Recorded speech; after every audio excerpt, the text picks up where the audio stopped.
Рад вас всех приветствовать. Тема данного ролика — «Гуляй, ветер».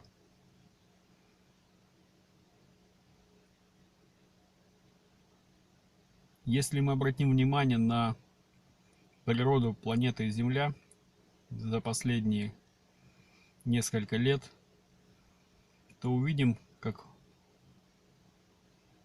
ветреной погоды становится с каждым днем все больше и больше. В той же России, в тех регионах, где раньше было мало ветрено, на данный момент чуть ли не каждый день порывистые ветра, резкие ветра. Что стоит только тот случай, когда ветром унесло надувной детский батут, где пострадали несколько ребятишек. Дело в том, что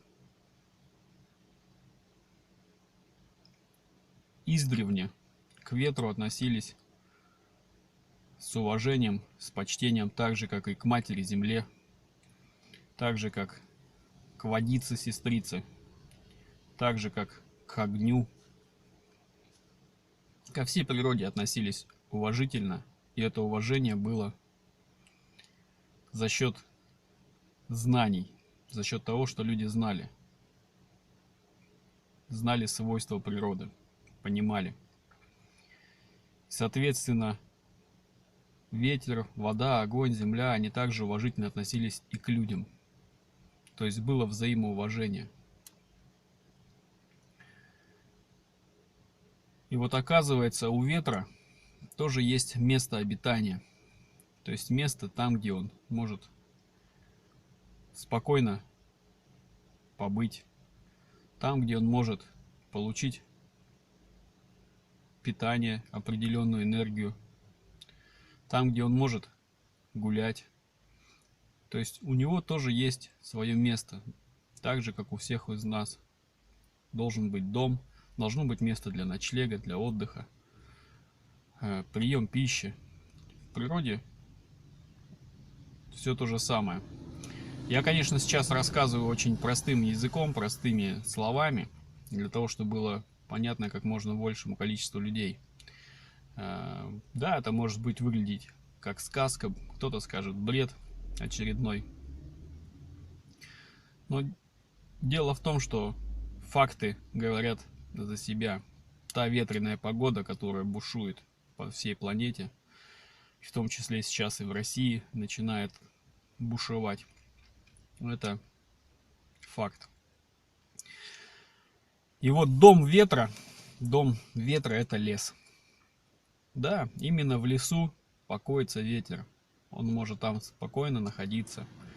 А когда нужно разогнать облака, либо подогнать тучи с дождем в определенное место, тогда ветер этим и занимается. Глупо поливать пустыню, в которой нет растений.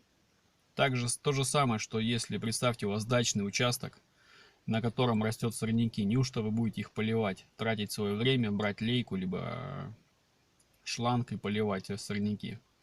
Также и в природе, то есть там, где существует жизнь, существует польза растений, там идет полив определенный, получается. Там, где облагороженная земля, разновидность растений, там и проливается дождь. И вот ветер, он участвует во всех этих процессах. Что происходит сейчас? Большое количество пожаров, которые уничтожают ежегодно леса России. Также варварская вырубка древесины.